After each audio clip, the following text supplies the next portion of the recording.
आज हामी ऐतिहासिक भौतिकवाद सम्बन्धी विषयमा अध्ययन गर्न गइरहेका छौँ। ऐतिहासिक भौतिकवादको अध्ययन गर्नुभन्दा सुरुमा हामी दर्शनका दुई दृष्टिकोण सम्बन्धी विषयमा अध्ययन गर्न गइरहेका छौँ। एउटा भौतिकवादी दर्शन हो भने अर्को चाहिँ अध्यात्मवादी दर्शन हो। भौतिकवादी दर्शनले संसार संज्ञान योग्य छ भनेर मान्दछ। संज्ञान योग्य मतलब चाहिँ संसारलाई जान्न बुझ्न अध्ययन अनुसन्धान गर्न सकिन्छ भन्ने दृष्टिकोण भौतिकवादी दृष्टिकोण हो भने अध्यात्मवादी दृष्टिकोणले संसारलाई जान्न बुझ्न सकिँदैन भनेर मान्दछ। अर्को भौतिकवादी दृष्टिकोण अनुसार पहिलो चाहिँ पदार्थ हो भनेर भन्दछ र चेतना जटिल पदार्थको जटिल संयोजनबाट चेतना निर्माण हुन्छ भनेर मान्दछ। भने अध्यात्मवादले चेतना पहिलो हो र चेतनाका आधारमा चेतनाले नै त्यो परम चेतनाले नै संसार चराचर जगत पृथ्वी सम्पूर्ण आकाशीय पिण्डहरू सम्पूर्ण चाहिँ निर्माण गर्यो भनेर मान्दछ। र यसले अध्यात्मवादले चेतनालाई पहिलो मान्दछ र यो जान्न बुझ्न सकिँदैन भनेर मान्दछ। यो दृष्टिकोणको आधारमा हजार जिब्रा भएको शेषनागले पनि यसलाई बुझ्न सक्दैन भन्ने मान्यता बसाल्छ। सरस्वती जस्तो विद्वानले पनि यसलाई बुझ्न सक्दैन भनेर मान्यता बसाल्दछ। यस्तो खालको दृष्टिकोण दुईटा दृष्टिकोण हुन्छ र हामी भौतिकवादमा विश्वास गर्दछौँ र यसका थप बुझाइहरूमा यस्तो भेटिन्छ।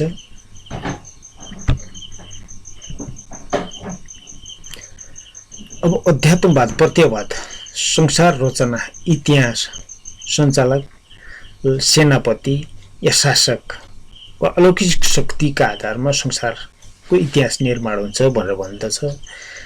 इतिहास शासकको जीवनी हो भनेर मान्दछ, सेनापतिको जीवनी हो भनेर मान्दछ प्रत्ययवादले। र प्रत्ययवादका दुईटा रूप हुन्छन्, एउटा वस्तुवादी प्रत्ययवाद र एउटा कथाकथित प्रत्ययवाद। वस्तुवादी प्रत्ययवादबाट नै कथाकथित प्रत्ययवाद अध्यात्मवादको सुरुवात भएको देखिन्छ।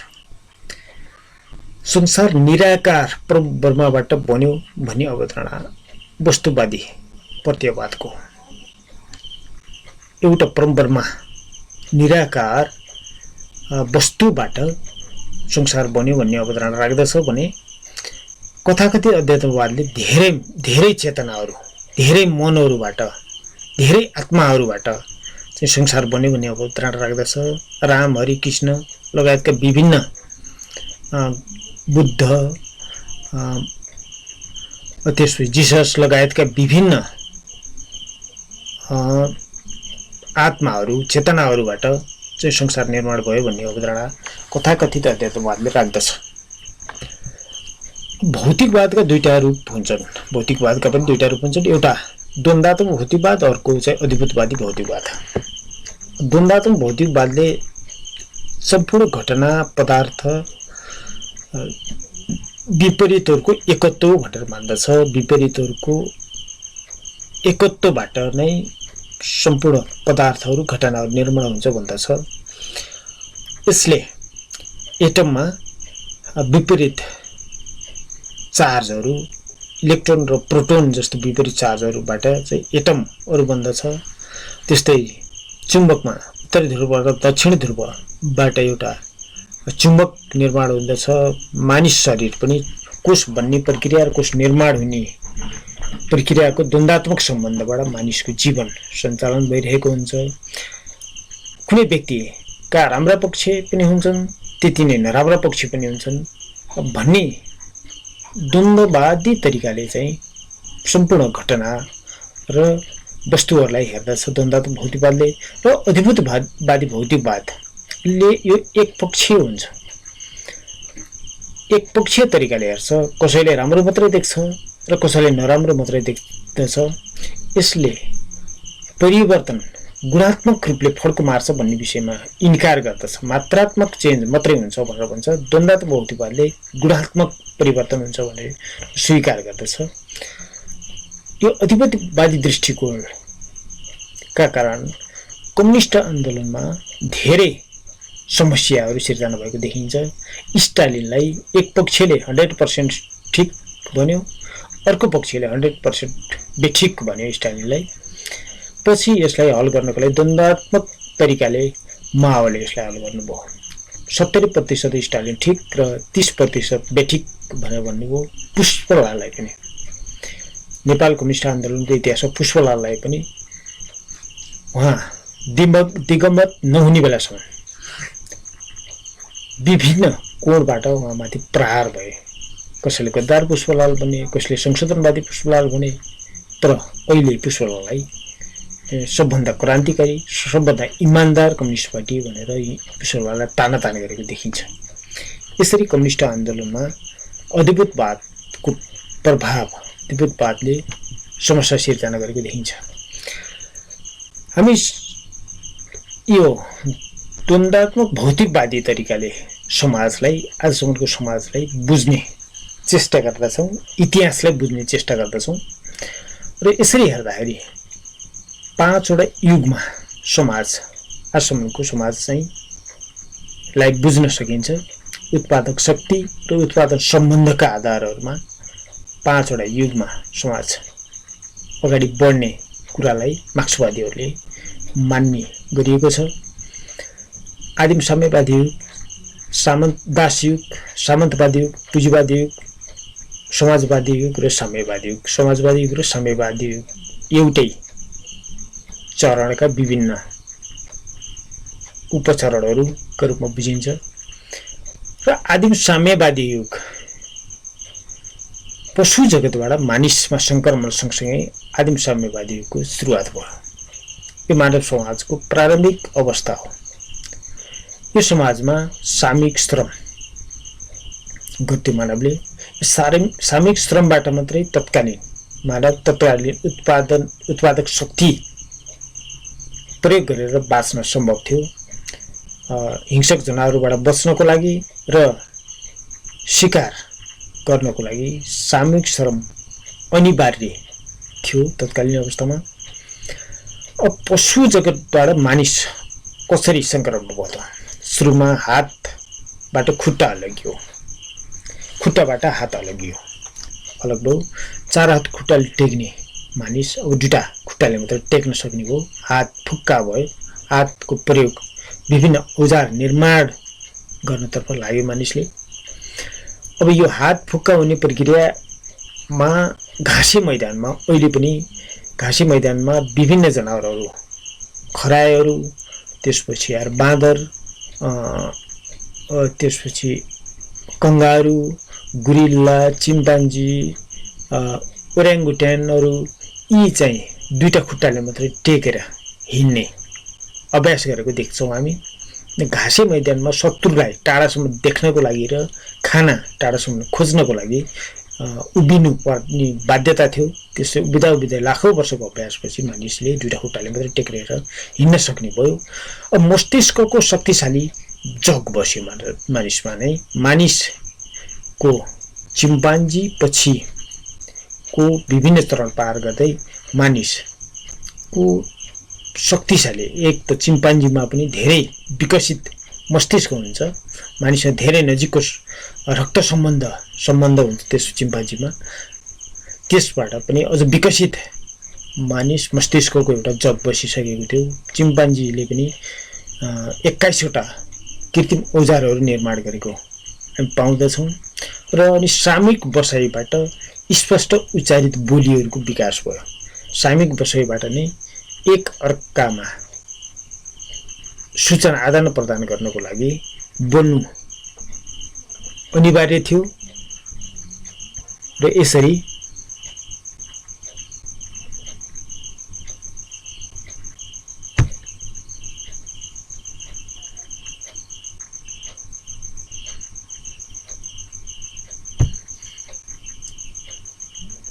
स्पष्ट उच्चारित बोलीको विकास भयो। र तत्कालीन अवस्थामा सत्ताको रूप चाहिँ गोत्र परिषद थियो। गोत्रका आधारमा मातृगोत्र परिषद र पितृगोत्र परिषद। आदिम साम्य अवस्थामा साम्यवादी अवस्थामा मातृगोत्रको प्रमुख भूमिका हुन्थ्यो। हजुरआमाका रक्त सम्बन्धका मानिसहरू एउटा गोत्रमा पर्दथे। सम्पूर्ण उत्पादनका साधनहरू गोत्रको स्वामित्वमा हुँदथ्यो र तत्कालीन समाजमा यो पनि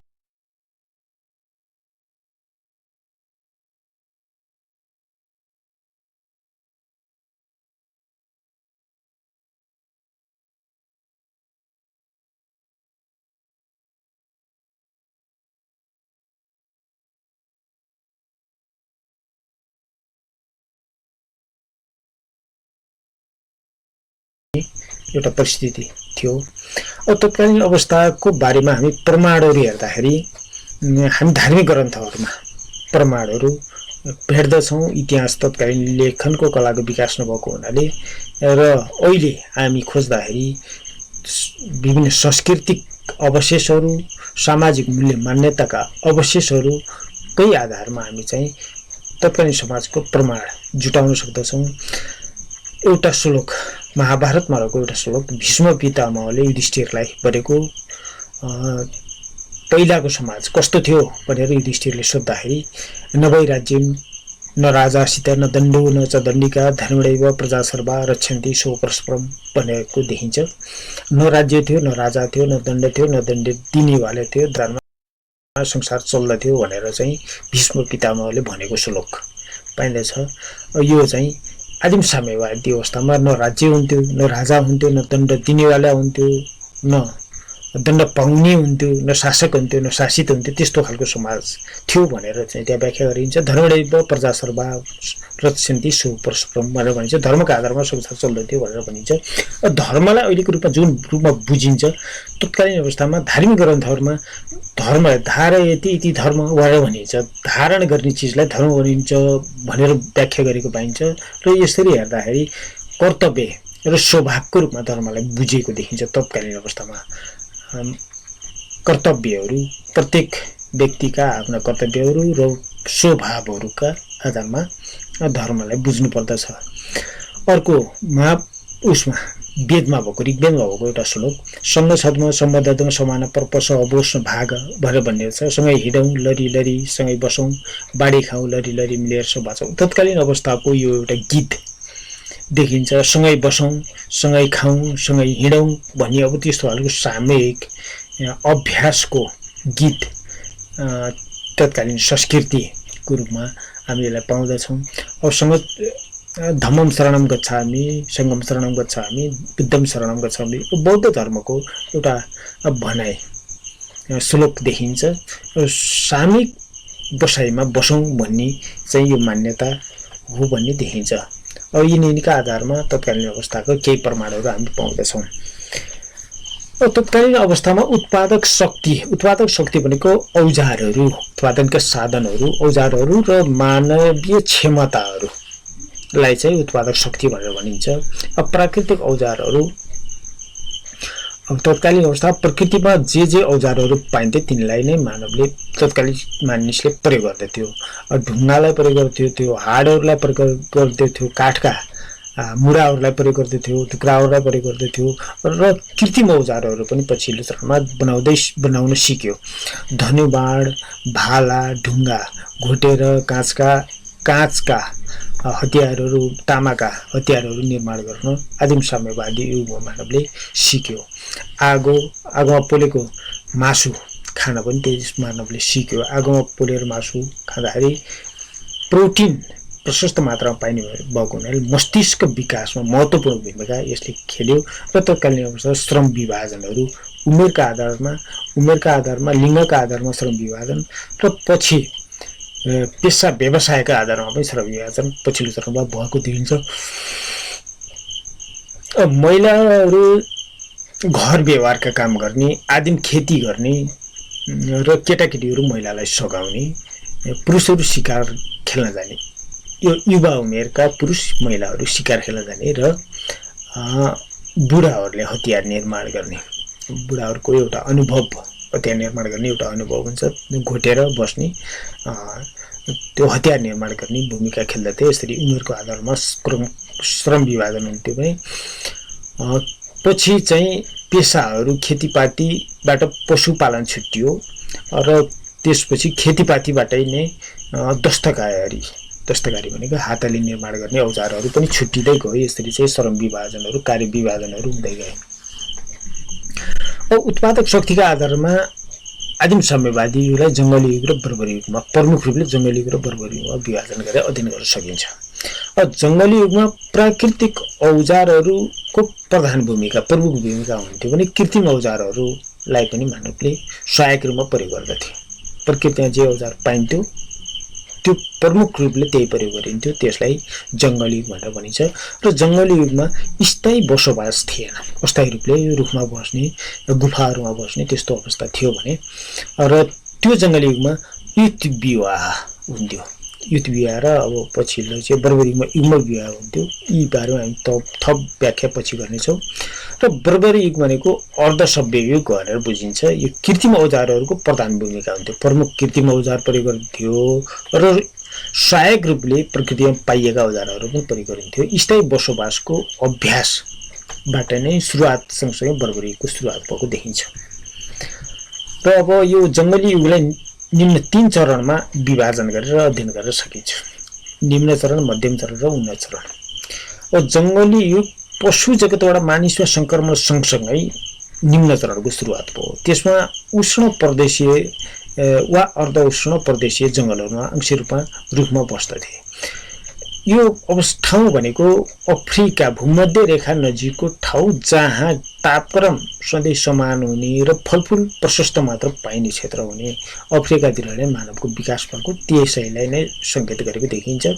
त्यहाँ र फलफुलको रूपमा ओखरहरू, नरिवलहरू खाने त्यहाँ सिके मानवले। र त्यो मानवले पहिलो ठुलो उपलब्धि के गर्यो भनेपछि भाषा बोल्न सिक्यो। त्यो मानवले भाषाको विकास गर्न सक्यो। अब मध्यम चरणमा अब आगोको आविष्कार गर्न सिक्यो। आगोको आविष्कार मानव समाजको सबभन्दा ठुलो क्रान्ति थियो। आगोको आविष्कार गर्नु भनेपछि माछा खान सिक्यो। आगोको आविष्कारले माछा खानु भनेको माछामा हुने काँडाहरू नछुटेसम्म खान सक्दैन थियो मानवले। त्यो आगोमा पोलेर नै त्यो काँडा छुट्याएर खान सम्भव भयो। र आगोको आविष्कार सँगसँगै विश्वका सबै ठाउँमा, चिसो ठाउँमा पनि गएर बस्न सक्ने सम्भव पनि भयो। र आगोमा पकाएर खान माड भएका कन्दमूलहरू मतलब पिनालु लगायतका ती कोक्याउने विषालु उसलाई पनि आगोको प्रयोगले चाहिँ विषरहित बनाएर खान सम्भव भयो। लट्ठी भाला त्यो मानवले प्रयोग गर्न नजाने। अब उन्नत चरणमा, जङ्गलीको उन्नत चरणमा धनुबाणको आविष्कार भयो। धनुष बाणहरूलाई आविष्कार गर्न सके। ढुङ्गाको बन्चरो, करङको हँसिया, शिकारलाई स्थायी भोजन बनाउन सक्यो। उत्पादनका साधनहरूको विकास सँगसँगै धेरै मात्रामा शिकार गर्न सम्भव भयो। स्थायी भयो चाहिँ शिकारलाई स्थायी बनाउन सक्यो। स्थायी बसोबासको पूर्व अभ्यास चाहिँ अब स्थायी रूपले बस्न, एक ठाउँमा बसेर न चाहिँ सम्भव हुन लाग्यो। काठका भाँडाहरू निर्माण सँगसँगै यो स्थायी बसोबासको अभ्यास चाहिँ सुरुवात भयो। पोखराबाट कपडाहरू, बेत बाँसका टोकरीहरू निर्माण गरेर यसरी चाहिँ उन्नत चरणमा मानवले गर्न सिक्यो। अब बर्बर युगको निम्न चरणमा स्थायी बसोबास गर्न सिक्यो। स्थायी बसोबास कुमालेको कला सँगसँगै अस्तित्वमा आयो। कुमालेको कला मतलब माटाका भाँडा निर्माण सँगसँगै यो चाहिँ बर्बर युगको सुरुवात भयो। अब काठ र बेतका भाँडाहरू माटोले पोद्दाखेरि, काठका भाँडा र बेतका भाँडाहरूलाई माटोले सुरक्षाको लागि नचुइने बनाउनको लागि माटोले लिपिएर राख्ने र त्यसलाई सम्भवतः कहिले आगो लाग्दाखेरि काठ भाग चाहिँ पोलियो र माटोको भाग मात्रै रह्यो। पछि चाहिँ यसलाई नै आधार बनाएर माटोको मात्रै पनि बनाउन सकिँदो रहेछ भनेर चाहिँ माटाको भाँडा निर्माण गर्न सकेको देखिन्छ। र यो बर्बर युगको सुरुवात माटोको भाँडा सँगसँगै सुरुवात भएको हुनाले बर्बर युग कुन समाजमा कहिले सुरुवात भयो भनेर माटोको भाँडाको अवशेष इतिहासलाई नै आधार मानेर बुझिन्छ। तिलौराकोटमा ईसापूर्व 1200, पहिला मुस्ताङमा 1000 ईसापूर्वमा, काठमाडौँमा ईसापूर्व 700मा, पुरानो माटोका भाँडाहरू प्राप्त भएका हुँदाखेरि त्यति नै समय पहिले नै बर्बर युगको सुरुवात भएको देखिन्छ र बर्बर युगको मध्यम चरणमा पूर्वमा पशुपालन र पश्चिममा खेतीपाती सिँचाइको प्रयोगबाट सुरुवात भएको देखिन्छ। 6000 वर्ष पहिले नै सुरु भएको पूर्वमा भनेर देखिन्छ। यो धार्मिक ग्रन्थहरूमा खेतीपातीको नामभन्दा पशुहरूको नाम, पशुहरूको बारेमा धेरै व्याख्या विश्लेषण पाइएको हुनाले पूर्वमा खेतीपाती भन्दा पशुपालन बढी गरेको र पश्चिम भनेको यो अमेरिकामा चाहिँ सिँचाइ, त्यहाँ चाहिँ बोट बिरुवाको नाम पहिले पनि बोट बिरुवाको नाम सबै ठाउँमा एउटै नाम, लगभग एउटै नाम पाइने देखिन्छ र यहाँ पशुको नाम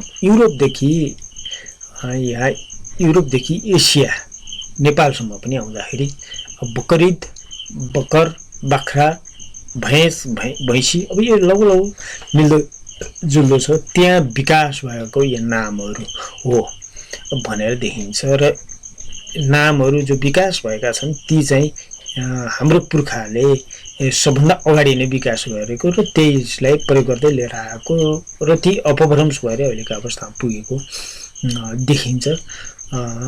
पूर्वमा पशुहरूको नाम समान रहेको र पश्चिममा खेतीपातीको नाम समान रहेको देखिन्छ। बिरुवाको खेती कच्चा इँटा र ढुङ्गाको प्रयोगबाट चाहिँ घर निर्माण गर्न पनि सक्यो मानवले, तत्कालीन अवस्थाको मानवले सक्यो।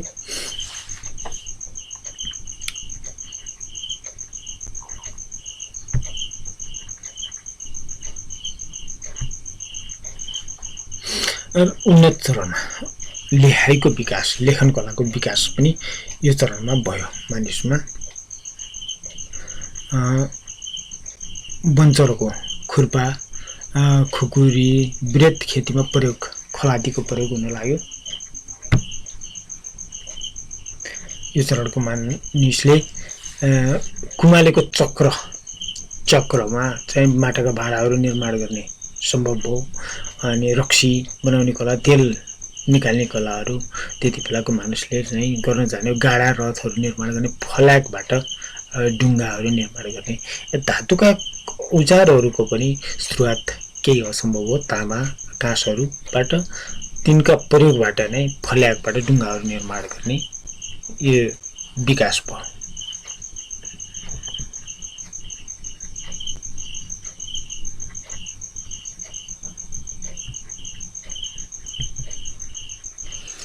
आदिम समयमा उत्पादन सम्बन्ध कस्तो थियो त भनेपछि उत्पादन सम्बन्ध भनेको उत्पादन प्रक्रियामा सहभागिताको कसरी हुन्थ्यो र त्यसको बाँडफाँड कसरी हुन्थ्यो भन्ने विषयको अध्ययनलाई नै उत्पादन सम्बन्ध भनेर भनिन्छ। रक्त सम्बन्धका आधारमा गोत्रहरू निर्माण हुन्थ्यो। हजुरआमाको रक्त सम्बन्ध भएका सम्पूर्ण एउटा गोत्रभित्र पर्दथे, अर्को हजुरआमाको अर्को गोत्रभित्र पर्ने, त्यस्तो रक्त सम्बन्धका आधारमा गोत्रहरू निर्माण हुन्थे। गोत्रको स्वामित्व उत्पादन सम्बन्धको आधार थियो। उत्पादन सम्बन्धको आधार गोत्रको स्वामित्वमै उत्पादन सम्बन्धको आधारहरू थियो। जमिन, वन, नदी, पाखा, पोखराहरू सामूहिक स्वामित्वमा हुन्थे।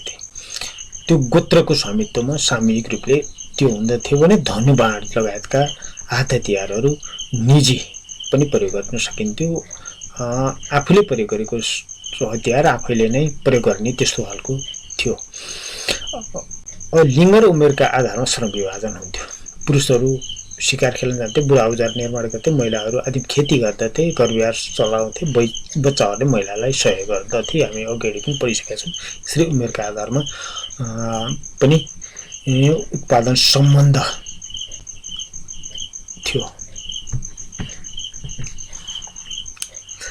अब वर्गहरूको विकास कसरी भयो त? त्यति बेलासम्म वर्ग थिएन। आदिम समयवादी अवस्थामा वर्गहरू थिएन। अब यो धातुका औजारहरूको विकास भयो, यसले अचल सम्पत्तिहरू निर्माण हुने सम्भावना भयो। यसले कृषि, पशुपालन, दस्तकारी, विभिन्न श्रम विभाजनहरू भयो, विभिन्न पेसामा लाग्ने सम्भव भयो। यौन स्वतन्त्रताको अन्त्य पनि भयो। यौन स्वतन्त्रता सम्बन्धी विषयमा यसलाई पछि हामी थप अध्ययन गर्नेछौँ। त्यसको अन्त्य भयो, श्रम हडप्ने सम्भावना बढी भयो। अचल सम्पत्ति मतलब चाहिँ आदिम साम्यवादी अवस्थामा शिकार गर्थे, शिकारलाई एक दिनभन्दा बढी राख्न, एक दुई दिन राख्नुभन्दा बढी सकिन्थेन, फलफुल पाइन्थ्यो, त्यसलाई पनि धेरै राख्न, स्टक गरेर राख्न सम्भव थिएन। अब आदिम खेतीहरू, पशुपालन भयो, यो पशुहरू यसलाई चाहिँ लामो समयसम्म राख्न सकिन्थ्यो, सम्पत्ति थुपार्ने सम्भावना त्यसपछि चाहिँ सम्भव भयो र गृहस्थीमा आधारित उत्पादनहरू पनि वृद्धि हुँदै गयो। श्रम विभाजनका कारण कामदार, धेरै कामदार चाहियो। त्यहाँभन्दा अगाडि चाहिँ हरुवाहरूलाई मारिन्थ्यो भने अब धेरै कामका विभाजन भइसकेपछि, काम गर्ने मान्छे धेरै चाहिने भएपछि तिनलाई नमारेर दास बनाउन लाग्यो, धेरै काम गर्न पर्ने भएकोले दास बनाउन लाग्यो। शोषणको हतियार राज्यको उत्पत्ति भयो, विकास भयो। अब यसलाई स्थायी सम्पत्ति, स्थिर सम्पत्ति सँगसँगै त्यसको सुरक्षा गर्ने संयन्त्रहरू पनि आवश्यक पर्थ्यो। त्यो लट्ठी लिएर बसेका मान्छेहरू त्यसले सुरक्षा गर्न पर्ने हुन्थ्यो। त्यसको सम्पत्तिको र उसको व्यक्तिको, त्यो प्रमुखको सुरक्षा गर्न पर्ने हुन्थ्यो। यसरी लाठीहरू पनि हुन्थ्यो, त्यो अनुसारको कानुनहरू, नियमहरू पनि बनाउनु पर्ने हुन्थ्यो। यसरी राज्यको सुरुवात चाहिँ हुने वातावरण निर्माण भयो। यसरी चाहिँ राज्यको सुरुवात हो। प्रकृति र मानव बीचको अन्तर्विरोध थियो। त्यति बेलासम्म प्रकृतिबाट लिनु नै पर्ने अवस्था थियो, प्रकृतिसँग नै सङ्घर्ष थियो भनेपछि अब अन्तर्विरोध मानव बीचको अन्तर्विरोध हुने अवस्था आयो। मानवले मानवलाई शोषण गर्ने अवस्थाको सिर्जना भयो। अब यो हामी युथ विवाहको अवस्थामा चाहिँ सामूहिक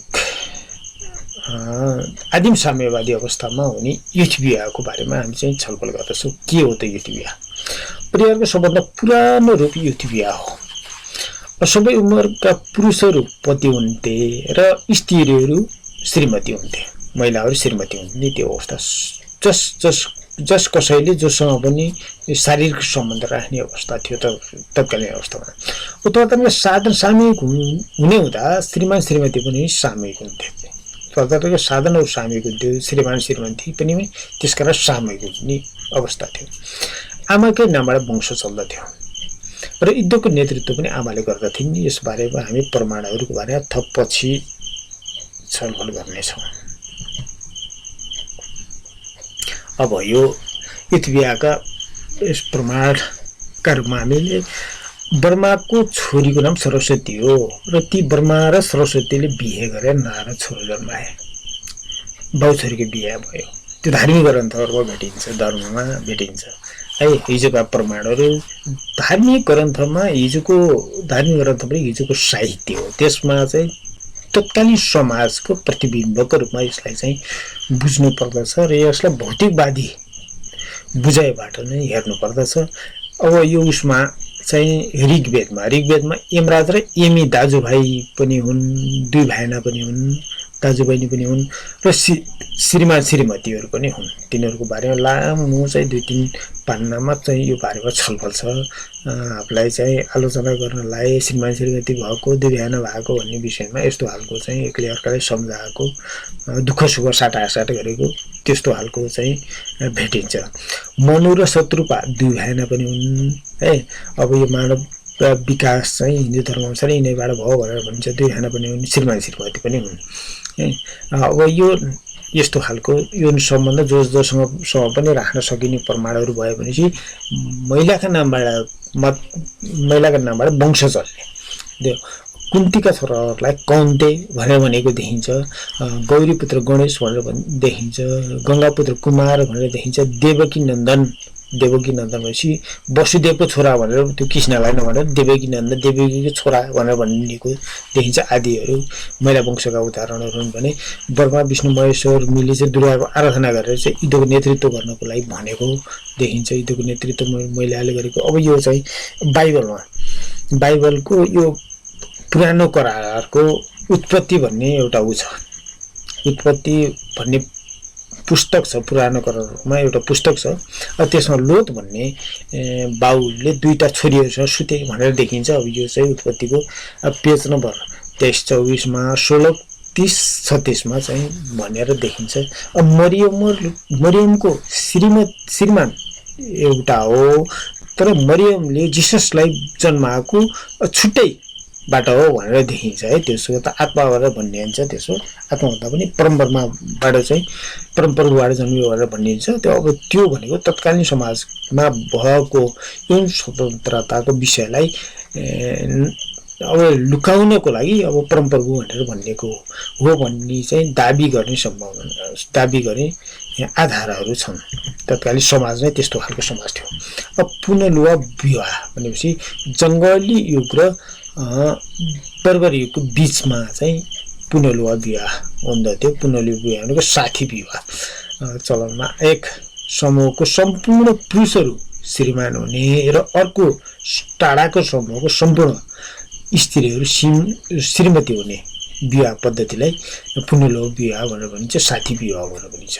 यसमा पनि वंश परम्परा महिलाबाट चल्दथ्यो। यसमा वंश परम्परा महिलाबाट चल्ने हुन्थ्यो। यसमा पनि र माता पिता पुत्र पुत्री बीच यौन सम्बन्ध माथि प्रतिबन्ध, पछि साखै दाजुभाइ दिदीबहिनी बीचको यौन सम्बन्धमाथि पनि प्रतिबन्ध लाग्यो। यसैपछि काका काकाका छोरा छोरी हुँदै टाढाका सम्बन्ध भएका भाइ बहिनी बीचमा यौन सम्बन्ध माथि प्रतिबन्ध लाग्दै गयो। अन्ततः सगोत्री स्त्री पुरुष बीचको विवाह हुन नसक्ने भयो। यसले पुनर्विवाह विवाहको जन्म लियो। अब एउटा समूहको सम्पूर्ण छोरीहरू अर्को समूहका सम्पूर्ण छोराहरूसँग विवाह गर्ने यो हुन्थ्यो। अब यो रक्त सम्बन्धबाट चाहिँ जन्मेका बच्चाहरू ऐक्य हुन्छन् भनेर यो महाभारतमा राम्रो अध्ययन गरेको म पाउँछु। त्यसमा व्यास ऋषिले अम्बा र अम्बालिका भन्ने भाइ बुहारीहरूसँग यौन सम्बन्ध गरेर धृतराष्ट्र र पाण्डु जन्मे है। त्यो धृतराष्ट्र पाण्डु, धृतराष्ट्र त आँखै नदिने हुन्छन्, पाण्डु पनि अस्वस्थ हुन्छन्, चाँडै मर्छन्। त्यो यौन सम्बन्ध रक्त सम्बन्धका आधारमा यौन सम्बन्धबाट अयोग्य असक्षम अस्वस्थ मानिस जन्मिन्छ है भन्ने देखाउन लागेको देखिन्छ। हुन त जेठाजुसँगको रक्त सम्बन्ध त हुँदैन है, तर पनि त्यो एउटा चाहिँ बुझाइ, एउटा चाहिँ अध्ययन अनुसन्धान गरेको देखिन्छ। अनि अर्को हिडम्बा चाहिँ एउटा राक्षस कि छोरी थिइन्। यो भीमसँगको सम्बन्ध छुट्टै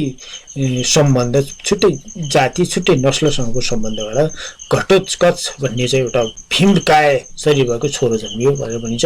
त्यो टाढाको रक्त सम्बन्धबाट स्वस्थ मानिस जन्मिएको र नजिकको रक्त सम्बन्धबाट चाहिँ अस्वस्थ मानिस जन्मिएको प्रमाणहरू त्यहाँ महाभारतमा प्रशस्त पाइन्छ। विदुर भन्ने चाहिँ दासीको व्यास ऋषि र दासीसँगको सम्बन्धबाट जन्मेको, त्यो पनि विद्वान हुन्छ, स्वस्थ हुन्छ। त्यो सबै चाहिँ त्यस्तो खालको देखिन्छ त्यो महाभारतमा। त्यो अध्ययन गरेको नजिकको रक्त सम्बन्धबाट अस्वस्थ जन्मेको र टाढाको रक्त सम्बन्धबाट स्वस्थ मानिसहरू जन्मेको प्रमाणहरू हेर्न सकिन्छ।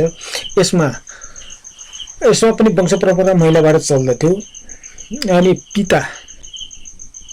माता पिता पुत्र बीचको सम्बन्धमाथि प्रतिबन्ध लाग्दै साखै दाजुभाइ दिदी बहिनी बीचको यौन सम्बन्धमाथि पनि प्रतिबन्ध लाग्यो। त्यसपछि काका बुवाका छोरा छोरी हुँदै टाढाका सम्बन्ध भएका भाइ बहिनी बीचका यौन सम्बन्धमाथि प्रतिबन्ध लाग्दै गयो। अन्ततः सगोत्री स्त्री पुरुष बीचको विवाह हुन नसक्ने भयो। यसले पुनर्विवाह परिवारको जन्म लियो। यसरी चाहिँ पुनर्विवाह परिवारको जन्म भएको देखिन्छ।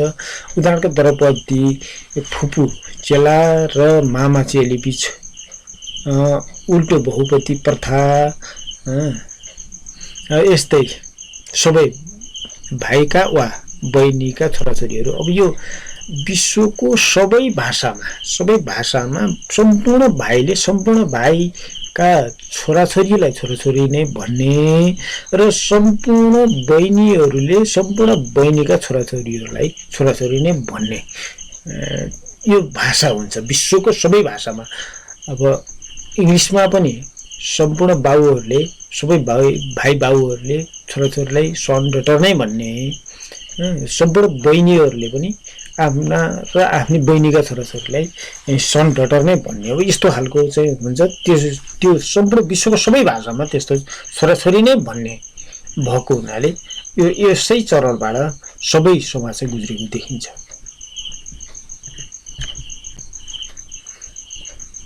अब युग्मक परिवार बर्बर युगको विशेषता हो। बर्बरी युगको सुरुवात सँगसँगै यौन स्वतन्त्रताको अवस्था तोडेर अस्थायी विवाह प्रथा सुरुवात भयो। अब बर्बरी युगको एउटा अस्थायी विवाह प्रथा सुरुवात भयो। यसमा चाहिँ परिवारमा सजिलैसँग सम्बन्ध विच्छेद गर्न सक्दथे। सम्बन्ध विच्छेद गर्ने विवाह पनि गर्ने, सजिलैसँग सम्बन्ध विच्छेद पनि गर्ने। युथ विवाह जङ्गली युगको विशेषता भए जस्तै बर्बरी युगको विशेषता हो युग्म विवाह। यस समाजमा पुरुष प्रमुख एक पत्नी हुन्थे, एउटा प्रमुख पत्नी हुने र अन्य धेरै पत्नीहरूलाई राख्ने अधिकार त्यो समाजमा हुन्थ्यो। युद्धमा हारेका पुरुष मारिन्थे र वा समूहमा सामेल हुन्थे महिलाहरूलाई पत्नी बनाइन्थे। जसले युद्ध जित्यो उसले नै त्यो महिलालाई आफ्नो श्रीमती बनाउने हुन्थ्यो। यसरी चाहिँ बाहिरबाट रक्त सम्बन्धबाट स्वस्थ पुरुषहरू छोराछोरीहरू जन्मिने भइसकेपछि यसलाई क्रमशः उता बाहिर विवाहतर्फ चाहिँ लगेको देखिन्छ। फौजदारी महिलाहरू अपहरण गरी ल्याइन्थे। यस्तो खालको चाहिँ अवस्था थियो। अब पुनर्विवाह विवाहको महाभारतकी द्रौपदी,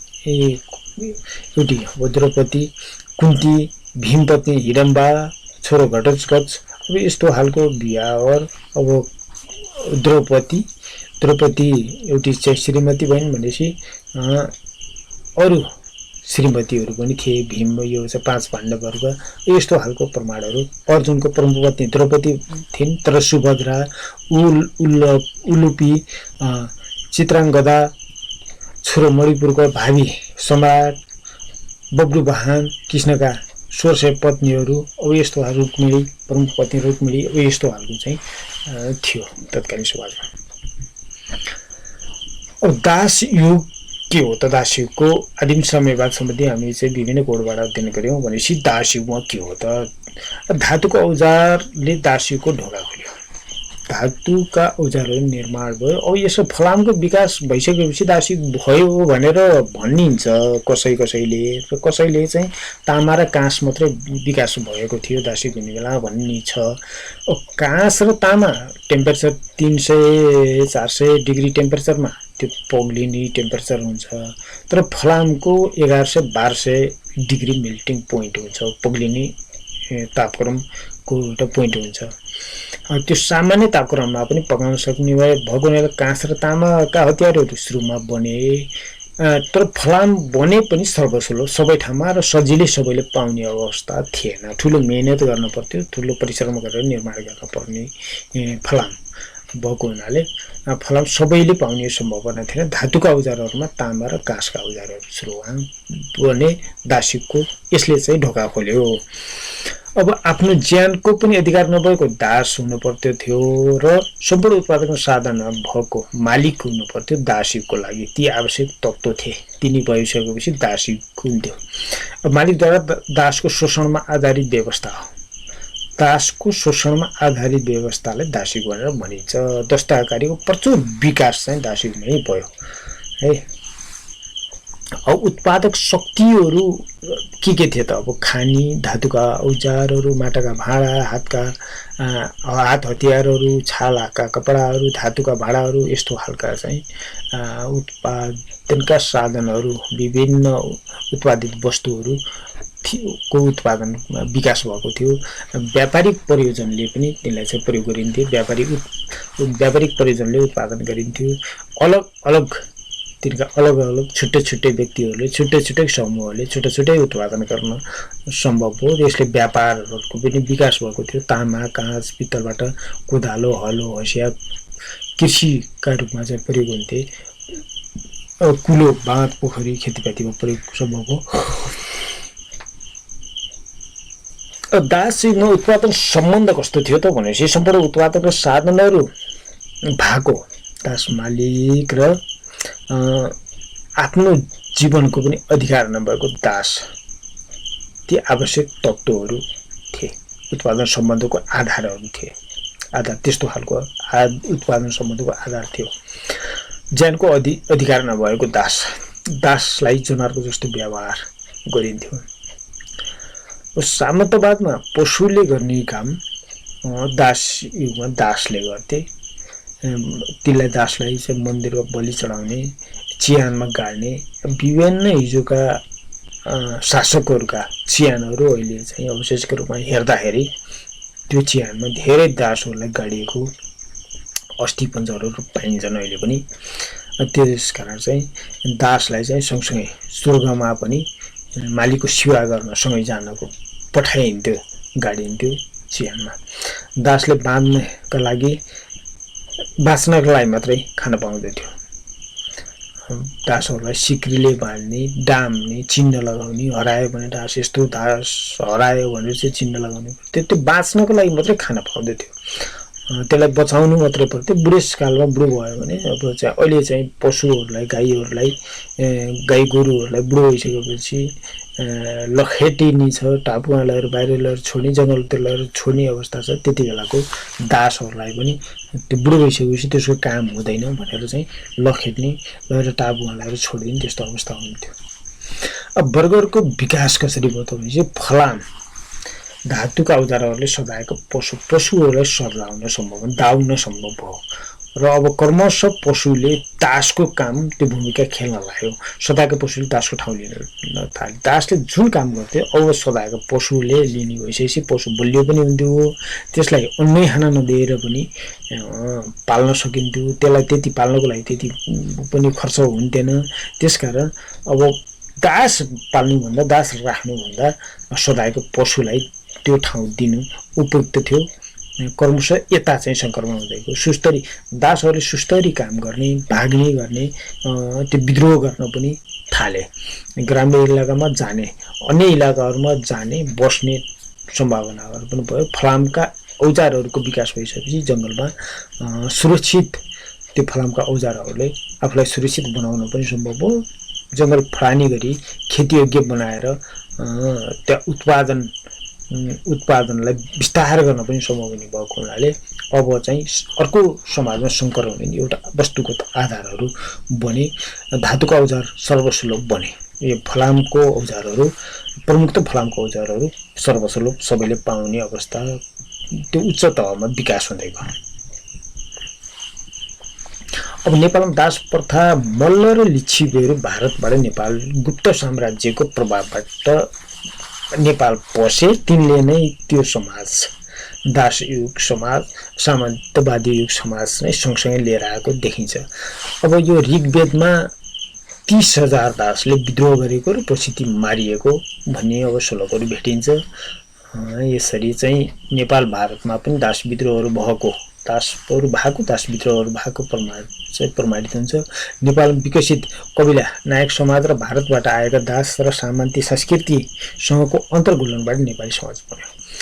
अब यहाँ कबिला नायक समाज मतलब आदिम साम्यवादी अवस्थामा थियो। त्यति बेला नै भारतबाट सामन्ती संस्कृति र दास संस्कृति लिएर आएका लिच्छवीहरू र मल्लहरूले यहाँको अन्तर्घुलनबाट नेपाली समाज बन्यो। त्यो अन्तर्घुलनबाट नेपाली समाज बनेको र यहाँ उत्पादनको क्षेत्रहरू प्रशस्त उत्पादन नहुने भएको हुनाले यहाँ दास संस्कृति पूर्ण रूपले त्यो ठुलो स्केलमा दासहरू भएको कम भेटिन्छ। विकट भूगोल, तत्कालीन उत्पादक शक्तिका कारण सङ्गठित दास विद्रोह भएन, यहाँ चाहिँ हुन सकेन। अब यो दास केही हदसम्म दासहरू घरेलु दासहरूको रूपमा दासहरू पछिसम्म रहेको देखिन्छ।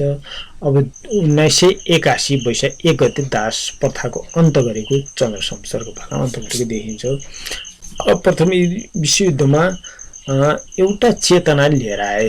दास प्रथाको अन्त कसरी भयो भनिसकेपछि प्रथम विश्वयुद्धमा विश्वको विभिन्न ठाउँमा गएका मानिसहरूले, युद्धमा सहभागी मानिसहरूले एउटा चेतना लिएर आए। अब पहाडमा प्रचुर मात्र उत्पादन थिएन, दास पाल्न पनि त्यति चाहिँ फाइदाजनक देखिन्थेन। राणाहरूले तराईमा आबाद गर्न चाहन्थे।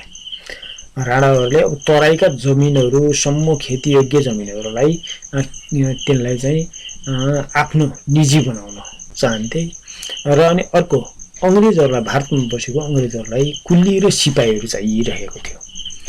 यसकारण पनि नेपालमा फुक्का मानिसहरू दासबाट मुक्त गरिदिइसकेपछि ती मानिसहरू त्यो भारतमा कुलेर सिपाही बन्न जाने वातावरण बन्दैथ्यो। र त्यति नै बेला जय पृथ्वीबहादुर सिंह एउटा चाहिँ मानवतावादी नेता थिए, तिनले पनि एउटा विद्रोह आन्दोलन उठाइरहेको अवस्था थियो, मानवताको चाहिँ वकालत गरिरहन्थे। यसले चाहिँ चन्द्र शमशेर बाध्य भएर 1981 वैशाख 1 गते दास प्रथाको अन्त गरेको देखिन्छ। तर पनि हल्लिया, कमैया, गोठाला, देउकी यी अवशेषका रूपमा दास प्रथा